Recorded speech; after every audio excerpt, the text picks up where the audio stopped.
ሌላኛዋ ሙስሊም ሴት ኦርቶዶክስ መሆን ፈልጋለሁ ግን የዚህን ኡስታዝ ጥያቄ መልስልኝ ብላለች። እንመልስላታለን።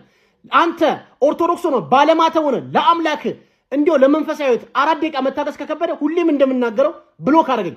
ኢየሱስም ጮኸ እንዲህም አለ፣ እውነት እውነት እላችኋለሁ በእኔ የሚያምን በላከኝ ማመኑ ነው እንጂ በእኔ አይደለም።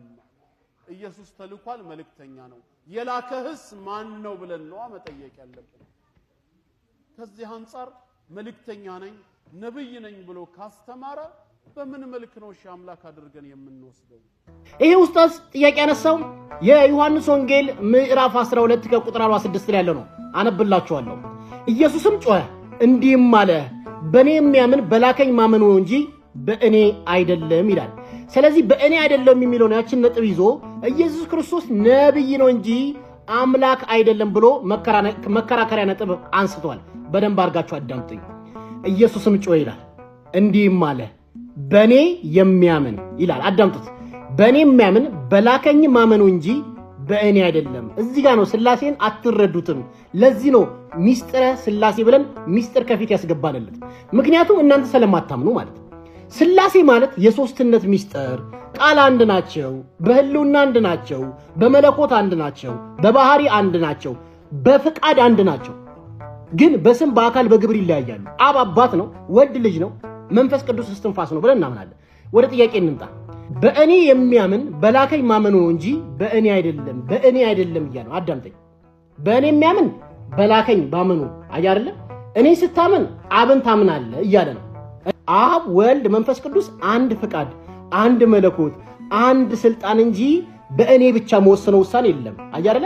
በቃል አንድ ነን፣ በእስትንፋስ አንድ ነን፣ በመለኮት አንድ ነን፣ በህልውና አንድ ነን። ግን ይኸውልህ በእኔ ብቻ ህልውና የለኝም፣ እኔ ብቻ ቃል የለኝም፣ እኔ ብቻ እስትንፋስ የለኝም፣ እኔ ብቻ ፍቃድ የለኝም እያለ ነው። ገባ አይደለ? የኔ ፍቃድ የአብን ፍቃድ ነው፣ የኔ ፍቃድ የመንፈስ ቅዱስን ፍቃድ ነው። አንድ ፍቃድ ነው ያለው፣ አንድ ስልጣን ነው ያለው፣ አንድ ባህሪ ነው ያለው እያለ ነው። ወረድ ብሎ ጥያቄው እኔንም የሚያይ የላከኝንም የሚያይ የትኛው ነብይ ነው እኩል ከአምላኩ ጋር ሊተካከል የሚችለው? ሙሐመድ ከአምላኩ ጋር እኩል ይተካከላል? ምክንያቱም ሙሐመድ ነብይ ስለሆነ ማለት ነው። የኛ ኢየሱስ ክርስቶስ ግን ነብይ ስላልሆነ ከአምላኩ ጋር ራሱን እኩል ያደርጋል። አዳምጠኝ። መጽሐፍ ቅዱስ ማስረጃ ዮሐንስ ወንጌል ምዕራፍ 10 ከቁጥር 30 እኔና አብ አንድ ነን ይላል። እኔና አብ አንድ ነን። በቃ እኔና አብ አንድ ነን የሚለው መልስ ነው። አለቀ።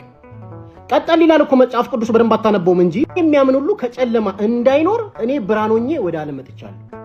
አየህ፣ በእኔ ካመንክ በጨለማ ውስጥ አትኖርም፣ በእኔ ካመንክ ከጨለማ ትወጣለህ እያለ ነው። ያን የሚያደርገው ኢየሱስ ክርስቶስ ነብይ አይደለም። ይህን ስልጣን ያልነው አምላክ እንጂ ነብይ አይደለም። አባቴ ገባ? ነብይ መልእክተኛ ነው። የአምላክን ቃል ለህዝቦቹ መልእክት ያስተላልፋል እንጂ በእኔ የሚያምን የዘላለም ሕይወት አለው ብሎ አያስተምርም። ገባ አይደለ? በደንብ አድርገሽ አዳምጪ።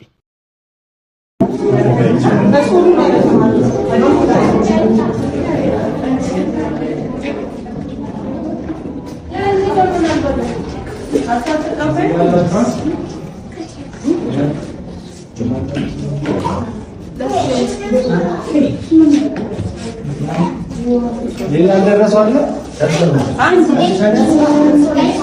ላንቺ ነው ላምጣ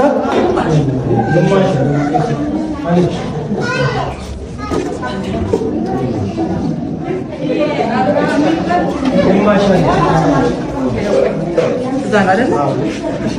ማን ያለ ግሬ ለነሱ ነበር ያዘጋጀው።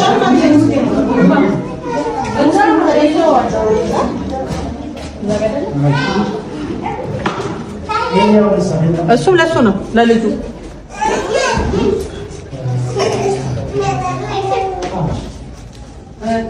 ሌላ አለ።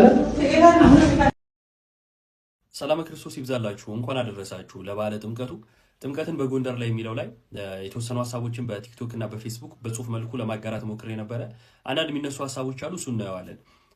ጥምቀት በጎንደር ላይ ከዛ ታቦት ከገባ በኋላ ይሄ እኮ የተለመደ ነው፣ እንደው እሱ ቀርቶ ሌላ ነገር ላይ ብታወሩ የሚል ነገር አይቼ ነበርና ወይም እንዲህ አይነት ሀሳቦች ይነሳሉና ሁለት ነጥቦች እናንሳ። የመጀመሪያው የተለመደ መሆኑ ወይም ከዚህ በፊት መደረጉ ልክ አያደርገውም። ብዙ ከዚህ በፊት የምናውቃቸው ኃጢአቶች ተደርገው አይተናል። ከዚህ በፊት መደረጉ እኛም ከመኖራችን በፊት የተደረጉ አሉና ልክ ነው በቃ እንድንል ያደርገናል? በፍጹም አያደርገንም። ስለዚህ ስህተትን ምንጊዜም ስህተት ልንል ይገባል። ሁለተኛው ነገር ጥምቀትን በጎንደር የሚለውን እስኪ ዝም ብላችሁ እንደ ቤት ስራ ይሆናችሁ ጻፉት። ቲክቶክም ላይ ዩቲዩብም ላይ ሰርች አድርጉት። በተለይ ቲክቶክ ላይ የምታዩት ቲክቶከሮች የሆነ ማማ ላይ ወጥተው ወይም የሆነ ፎቅ ላይ ወጥተው ከዛን የሆነ ዘፈን ተከፍቶ እታች ህዝቡ ሲጨፍር፣ ይሄ ቤተክርስቲያን ስርዓት ነው ወይ?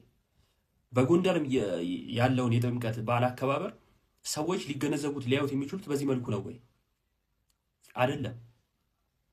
ይሄ ትልቅ ስህተት ነው እና የጎንደርን ሊቃውንት ስም የሚያጠፋ የቤተክርስቲያንን ስም የሚያጠፋ ሰዎችን ወደ ቤተክርስቲያን ለመጥራት እንኳን እንደው ምን ብለን እንድንል፣ ምክንያቱም እነሱ ጋር ጥያቄ የሚጭር ጉዳይ ስለሆነ ማለት ነው እና ለጭፈራ ነው እንዴ እስኪባል ድረስ እና ይሄ ትልቅ ስህተት ነው። ሁለተኛ ከሌላው በተለየ ጎንደር ላይ ጥምቀት ሲታሰብ ብዙ ኮንሰርቶች ይዘጋጃሉ።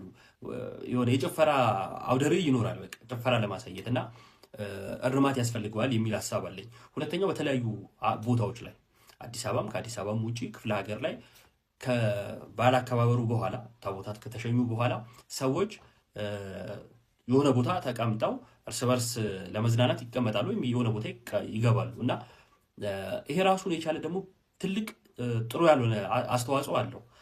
ለምን ከተባለ ሰዎች ለምሳሌ ጥምቀት ሲታሰብ ጌታ ኢየሱስ ክርስቶስ ስለኛ ኃጢአት ሰው ሆኖ በምድር ተመላልሶ ደግሞ በዮሐንስ እጅ ተጠምቆ ትምህርተ ሥላሴን ሚስጥረ ሥላሴን የገለጸበት ጌታ ኢየሱስን የምናስብበት በዓል ነው።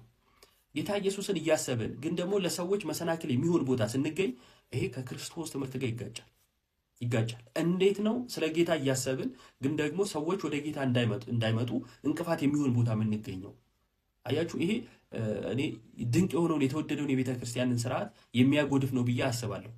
ስለዚህ በጎንደርም በሌላውም ቦታ ላይ በሚቀጥለው ዓመት ጭፈራ፣ ዘፈን እንደማናይ ተስፋ አድርጋለሁ። በመጨረሻ እዚሁ አዲስ አበባ አንድ እንትን እያየው ነበርና በሃርሞኒካ እየተጨፈረ ከዛን ተቃራኒ ጾታዎች ተያይዘው የሚጨፍሩበት እንትን አለና እኔ ትልቅ በደል ነው።